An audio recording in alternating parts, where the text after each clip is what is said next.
Hello everyone, welcome back to my new vlog. आज Friday है, तारीख है 14 अप्रैल और भाई आज बैसाखी है। आप सबको बैसाखी की बहुत बहुत शुभकामनाएं। वैसे तो अभी 2 बजे हैं दोपहर के, लेकिन मैं आपको फ्लैशबैक में लिए चलती हूँ। बिल्कुल अर्ली मॉर्निंग से शुरू करके हमने अब तक क्या किया, क्योंकि उस समय मैंने वीडियो की स्टार्टिंग तो नहीं की थी, बस सीधे काम में लग गई थी। तो चलिए हम चलते हैं। सुबह हमने क्या क्या किया, ऊपर वाले मकान में भी गए थे, वहाँ पर भी कुछ किया था, वो भी मैं आपको दिखाऊंगी। यहाँ पर मैं झाड़ू निकाल रही हूँ और बच्चों की छुट्टी है 3 दिन की, फ्राइडे सैटरडे संडे। तो 3 दिन शेड्यूल बिगड़ा ही रहेगा, टाइम पे काम नहीं होगा बस बिल्कुल भी। मुझे अच्छा नहीं लगता जब बच्चों की छुट्टी होती है, क्योंकि वो टाइम पे खाते पीते नहीं, उठते नहीं। और जब छुट्टी नहीं होती, स्कूल जाते हैं तो समय पे होते हैं सारे काम। तो यहाँ पर देखिए मैं झाड़ू लगा रही हूँ। मैं सारे में झाड़ू लगा दूँगी, जिन्नी से लेकर बाहर गली तक झाड़ू लगाती हूँ मैं। ये मेरा डेली का ही है। और उसके बाद मैं जाऊँगी ऊपर का करना है। ऊपर कुछ काम बचा हुआ था, वो करना है आज। तो ऊपर वाले पोर्शन में आ गए हैं। यहाँ पर सैनी जी खिड़की साफ़ कर रहे हैं। खिड़कियाँ साफ़ करनी रह गई थी, धीरे धीरे से याद आ रहे हैं सारे काम। तो खिड़कियाँ साफ़ करनी रह गई थी। ये ब्रश ले रखा है इन्होंने, वो पेंट वाला, उससे कर रहे हैं, उससे करते हैं ये अपनी भी। मैं यहाँ पर पोछा लगाने लगी हूँ। पोछा ही लगाने आई थी मैं। और जब भी मैं ऊपर वाले पोर्शन में आती हूँ तो मुझे अपने वो दिन याद आ जाते हैं जब हम किराए में रहे थे। हम 17 साल किराए में रहे और 5 मकान हमने बदले इन 17 सालों में। सबसे ज़्यादा लंबा पीरियड हमने जो गुजारा वो था 9 साल।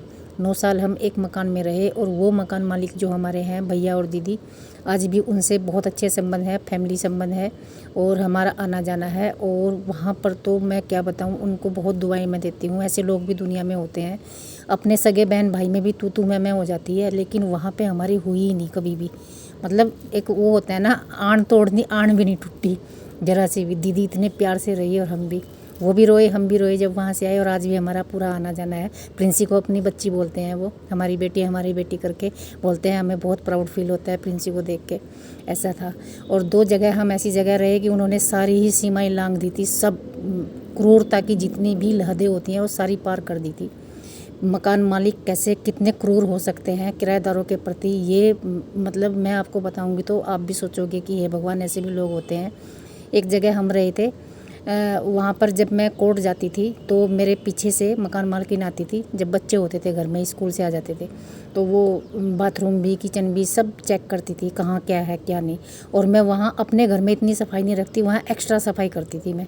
देखिए यहाँ बीच में मैं बैठ गई हूँ, मुझे चक्कर आ गए थे, मैंने बेल्ट खोल दी है। तो ऐसा था। और मेरी बेटी मुनमुन छोटी सी थी उस समय, सेकंड थर्ड में होगी। तो उसके साथ जो बच्चा खेलने आता था, एक ही बच्चा खेलने आता था, उस बच्चे को हाथ पकड़ के निकाल देती थी बाहर। ये मेरा घर है, मेरी इजाज़त के बगैर क्यों आया यहाँ पे, और यहाँ पे घर गंदा करता है, या कि क्यों बुलाती है इसको, मत बुलाया कर, यहाँ घर में मत बुलाया कर। मतलब इतना अपमानित सा होके वो बच्चा चला जाता था और मुझे ना रोना आता था। एक तो हम बच्चों को बहुत प्यार करते हैं, आपने भी देखा होगा, बहुत ज़्यादा प्यार करते हैं हम बच्चों को, सभी के, अपने भी और दूसरों के भी। तो मुझे तो बहुत रोना आता था कि हाय राम, कैसे मतलब इस बच्चे को कैसे करती है। और बस मुझे यही होता था, हे भगवान हमारा घर जब कभी बनेगा। उस बच्चे को बोलती थी, बेटा हमारे घर में पूरा पूरा दिन खेलना तुम, एक रूम तुम लोगों को ही दे दूँगी खेलने के लिए। तो ऐसा था। और बहुत सारी बातें थी, यहाँ चप्पल मत रखो, वहाँ जूते मत रखो, मेरे हिसाब से रहो, मतलब जैसे मैं कहूँगी वैसे सामान रखो, ये सब करो। और डाउन सीढ़ियाँ थी जो, और जो अप ऊपर जाने वाली सीढ़ियाँ थी, दोनों ही सीढ़ियों को मैं झाड़ू और पोछा डेली करती थी, स्किप नहीं करती थी एक दिन भी। तो ये मेरा डेली का काम था। अपने घर तो स्किप कर देती हूँ, लेकिन वहाँ नहीं करती थी। और एक और मकान मालकिन हमें ऐसी मिली थी, मकान मालिक थे, उनकी बहू थी। तो जिस पोर्शन में हम रहते थे, उस पोर्शन में उन्होंने अपनी बहू को शिफ्ट कर दिया और हमें बोला कि जब तक तुम दूसरा मकान देखोगे, एक कमरे में अपना सामान रख लो। उस समय हमारी प्रिंसी LKG में थी और प्रिंसी के एग्ज़ाम चल रहे थे। तो वो जो एग्ज़ाम का टाइम था, उस समय उससे थोड़ा सा पहले वो आ गई थी वहाँ पे। पहले तो उसने अपने सास ससुर के साथ तांडव मचा रखा था, जिससे परेशान होकर उन्होंने वहाँ पे शिफ्ट कर दिया। फिर उसने वहाँ आके मेरे साथ मचा दिया और इतना भयंकर किया कि मैं बर्तन साफ़ करती थी तो नल बंद कर देती थी, मैं कपड़े धोती थी तो नल बंद कर देती थी जहाँ से मैं पाइप लगा के रखती थी। तो क्योंकि मैं आंगन में ही बैठ के धोती थी और नल वगैरह नहीं था, और क्योंकि हम तो एक कमरे में ही सामान रखा हुआ था हमने ऐसे टेम्परेरी। तो और गालियाँ देती रहती थी। मैं कमरा बंद करके प्रिंसी को लिए बैठी रहती थी अंदर कमरे में, हे भगवान इसकी सुनाई ना आए। लेकिन करूँ क्या, सुनाई भी आती थी। कोर्ट चली जाती थी, ये सोचती थी कि हे भगवान घर जाने में और थोड़ी लेट हो जाऊँ। तो इतना मैंने ऐसे बची उससे। लेकिन बहुत तांडव मचाया, बहुत लड़ाई करी, और लास्ट में प्रिंसी का एग्ज़ाम होने के बाद मुझे ये गाँव में छोड़ आए कि जब दूसरा मकान देख लूँगा तब तुम्हें ले आऊँगा। और फिर इन्होंने दूसरा मकान देखा जहाँ हम 9 साल रहे, वो वाला मकान। और वहाँ आके मुझे इतनी शांति मिली, और वहाँ आके जो मतलब सारे दुख दर्द मैं भूल गई पिछले। और सारी बातें तो बताई भी नहीं जाती, जो हमारे साथ उन्होंने किया, ये शॉर्ट में बता रही हूँ मैं, क्योंकि इतना समय भी नहीं है। और मतलब इतना मैंने तो देखा नहीं भाई, इतना कोई तांडव मचाता हुआ जितना हमारे साथ मचाया। उसको चिढ़ ये थी कि इनकी तारीफ़ ना हो। तो अंकल जी जो थे हमारे, वो तारीफ़ करते रहते थे कि वकील साहिबा बहुत सफाई रखती है, बेटी बहुत होशियार है। हमारी प्रिंसी टॉपर थी क्लास में, टॉपर ही रही है कई सालों तक। फिर टॉप 3 में रहती थी, लेकिन शुरू में ये टॉपर रही बिल्कुल। तो ये था, और उसकी बेटी भी उसी की क्लास में थी। तो काफ़ी चिढ़ थी, मतलब होती हैं, मतलब साइको जैसी थी वो महिला ना, साइको होते हैं जैसे। तो अपने घर वाले को भी परेशान कर रखा था, घर वालों को, और फिर वहाँ पे आके तांडव मचा दिया। और वो हमें समझाते थे सारे उनके घर वाले ना, कि बस कान दबा के रहना, जितने दिन तुम लोग यहाँ रहोगे चुपचाप सुनते रहना, इसके साथ बिल्कुल भी मुँह नहीं मारना, ऐसे करके। भाई वहाँ से हम काम बिल्कुल मतलब बहुत मुश्किल से हमने 1-1.5 महीना वहाँ गुजारा था। और इसी वजह से मेरे दिल में सॉफ्ट कॉर्नर है किराएदारों के लिए, इसीलिए हम इतना फैमिली की तरह रहते हैं। तो क्योंकि मैंने वो झेला है, मैं नहीं चाहती कि आगे कोई और झेले। और वो सारी चीज़ें मुझे याद आती हैं किराएदारों को देख के, कि हम भी कभी किराए में रहे थे, हमारे साथ ऐसा होता था। तो इनके साथ ऐसा ना हो, इनको महसूस ना हो बिल्कुल भी कि ये किराए में है। तो ये वजह भी है, और कुछ अपना नेचर भी होता है, नेचर सबसे पहले है। तो ये था जी हमारे साथ। ये कुछ लोग पोचा लगा के भेगे बीमार, इन्हें आ गया चक्कर। बीमार नहीं कहते उसे, अच्छा चक्कर आ गए मुझे 3 बार आए भाई। चक्कर, पंखा चला 3 बार आए मुझे, 3 बार। और भाई ये हमारी लड़की बना रही नाश्ता। ये बनाया मन्नू सैनी ने पराठा पापा के लिए।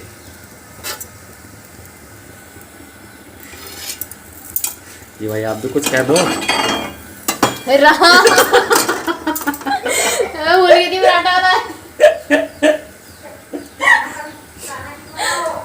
वह पराठा जो है रोटी की तरह सेकने लगी। और भाई सबसे छोटा पहलवान हमारे यहाँ कर रहा है। वाह बेटे वाह, ओहो वाह बेटे वाह। बस शौक है मेरे बाबू को भी भाई पेड़ पौधों का, पापा की तरह है भाई, शौक है ना। ये मैंने कुछ पेड़ अपने आप भी उगाए, ये दाल का पेड़। हाँ भाई ये देखो, ये इसने दाल का पेड़ उगा रखा है। हर एक उसमें से और भाई ये उखाड़ कर लगाया था। गेंदे का इसमें और भी लगाए थे, लेकिन उनके लिए जगह नहीं थी, बची थी। ये किस चीज का पौधा है? ये तो वैसे ही है। आज तो शर्ट कहाँ से निकाल ली है? ये मेरी पसंद की शर्ट, ये गर्मियाँ शुरू हो गया आज से बस। हाफ बाजू की शर्ट अच्छी लगती है आपके ऊपर, हाफ बाजू वाली ना अच्छी लगती है आपके ऊपर। मोटे मोटे लोगों के अच्छी लगती हैं, पतले को नहीं लगती हाफ बाजू शर्ट। ये मेरे कहने से तो सिलवाई थी। अरे वो जो 2 शर्ट सिलवाई। अच्छा मैं, कोई बात नहीं, मैं भी चल जाएंगी और सिलवा लियो, बहुत पैसे हैं आपके पास। पैसे होते थे बात ही बात। सही बात है भाई, लोगों के मुंह नहीं बनाते फिर। जिस तरह लोगों के आसपास के लोगों के बात भी करनी छोड़ दी हमारे साथ तो लोगों ने, हैं। रिश्तेदार भी बस वही बचे हुए हैं जो खून के रिश्ते, जैसे मेरी बहन है, मेरे पिताजी, बस यही है बचे हुए, बाकी और कोई नहीं है। और मेरी नंदे, वे भी खून का रिश्ता है, थारी साथ है उनका, बस यही है 2-4 बचे हुए रिश्तेदार। देखो नहीं तो सब ने मुंह मोड़ लिया कि ये तो मुसीबत में चल रही है आजकल, ऐसा ना हो तो हमें टोक टाक दें, इन तो दूर रहो भाई, है जी। हाँ, टाइम गलत चल रहा ना हमारा। अच्छा भी चला। ऐसा भी चलता रहा है, मुझे तो ये भी ठीक लग रहा। अच्छा। घर में परिवार में सुख शांति रहनी चाहिए, ये सबसे अच्छा लगा है मुझे। और मैं यहाँ पर बाथरूम में आ गई हूँ। मैंने मशीन चालू कर दी है। मशीन में मैंने कपड़े डाल दिए हैं धोने के लिए। और मैं क्या करती हूँ, मशीन को 2 राउंड चला लेती हूँ। इतना मतलब 2 बार करती हूँ ताकि अच्छे से धुल जाएं। और उसके बाद मैं ये कपड़े जो हैं सीधे ड्रायर में डालती हूँ और 1 मिनट ड्रायर चलाती हूँ, तो जो साबुन है पूरा का पूरा निकल जाता है कपड़ों में से। और उसके बाद उनको चाहे हम सिंगल पानी में ही निकालें तो वो एकदम से धुल जाते हैं। मेहनत कम लगती है, पानी 1/4 लगता है। सबसे बड़ी बात है, मेहनत कम लगती है और पानी की बचत तो करनी ही चाहिए। तो मैं ये यहाँ तक का काम कर दूँगी, कपड़े ये धो के ड्रायर में निकाल के रख दूँगी और फिर पानी में निकाल के दोबारा से ड्रायर में निकालना ये सैनी जी करेंगे। वो भी इसलिए करेंगे क्योंकि ये टब जो होता है कपड़ों का भरा हुआ और बाल्टी होती है पानी की भरी हुई, वो मैं ना खिसका सकती और ना मैं ज़्यादा वज़न उठा सकती। तो इसलिए ये काम मैं बाद वाला छोड़ देती हूँ, सैनी जी के लिए वो करेंगे। तो देखिए मैंने ये 1-1 मिनट चलाया है, केवल 1-1 मिनट ड्रायर चला के मैंने कपड़े निकाल लिए। पूरा साबुन निकल जाता है, एक जरा सा भी साबुन नहीं बचता बिल्कुल भी। और इसमें मैंने दूसरे कपड़े डाल दिए हैं। इस तरह से मैंने इन कपड़ों का काम लगभग ख़त्म कर दिया। थोड़ा सा ही काम सैनी जी के लिए छोड़ा है मैंने। और क्योंकि पानी भी यदि वो निकालेंगे तो 2-2 बार ही निकालना पड़ेगा। सिंगल पानी में भी हो जाते हैं। आपको अपनी संतुष्टि करनी है तो 2 बार कर लें, 2 बार पानी निकाल लें, तो इस तरह से पानी की बचत होती है। देखिए मैं इस तरह से पानी डाल रही हूँ क्योंकि मैं ये खिसका नहीं सकती, भरा हुआ है और ये बाल्टी भी भरी हुई है, इसलिए ये काम नहीं करती मैं। और अब मैं नहा धोकर यहाँ बैठ गई हूँ आप लोगों से बात करने के लिए। बात करने के लिए क्या, बस वही है, बताना है थोड़ा बहुत कि ये क्या क्या किया है, वो मैंने आपको दिखाई दिया है। खाना कुछ प्रिंसी बना रही है, कुछ मैं। प्रिंसी घर पे ही है आज। उड़द उबलने के लिए उसने रख दिए थे, चावल मैंने बनने के लिए रख दिए। अब उड़द को वो छोंक देगी, साबुत उड़द रखे हैं वो छोंक देगी। टमाटर नहीं थे, सैनी जी को बोला है टमाटर लाने के लिए। और भाई इस वीडियो का एंड मैं यहीं पर करती हूँ। आपको ये वीडियो कैसी लगी और मेरी दास्तान कैसी लगी? काफ़ी दुख भरी भी है, काफ़ी अच्छी भी है। वैसे संघर्षों का जो दौर हमने जिया है और अभी भी हम जी रहे हैं, जीते तो हैं लोग लेकिन बहुत कम लोगों को इतना संघर्ष झेलने को मिलता है। हमें तो बहुत मिला। अभी भी हमारा संघर्ष जो है वो ख़त्म नहीं हो रहा बिल्कुल भी। और अब मेरे जीवन के जो बहुत ज़्यादा संघर्ष हैं उनका एक छोटा सा पार्ट मैंने आप लोगों के सामने रखा है। उससे पहले मेरे जन्म से लेकर मेरे पढ़ाई होने तक इतना भयंकर वाला संघर्ष मेरे जीवन से जुड़ा हुआ है कि मैं बताती हूँ तो मेरे रोंगटे खड़े हो जाते हैं। उसके बाद मेरी मैरिड लाइफ, वहाँ से वहाँ भी संघर्ष। मैरिड लाइफ के बाद फिर अपने आप को मतलब सरवाइव करना। हमने तो सरवाइव ही किया है, सही पूछो तो। हमने जीवन को मतलब एंजॉय नहीं किया जैसे लोग करते हैं। देखिए जब मैं बालों में कलर लगा लेती हूँ तो थोड़ी सी रौनक आ जाती है। और भाई देखो मेकअप मैं कभी नहीं करती। मैंने अपनी शादी में भी मेकअप नहीं किया था। इस चीज़ का आप यकीन नहीं करेंगे, मैंने नहीं किया था। मुझे बहुत ज़्यादा चिढ़ है, बहुत ज़्यादा चिढ़ है मुझे मेकअप से। मेकअप का सामान भी मैं अपने पास नहीं रखती। बिंदी लिपस्टिक रहती है, पहले काजल लगाती थी, वो भी बंद कर दी मैंने बस।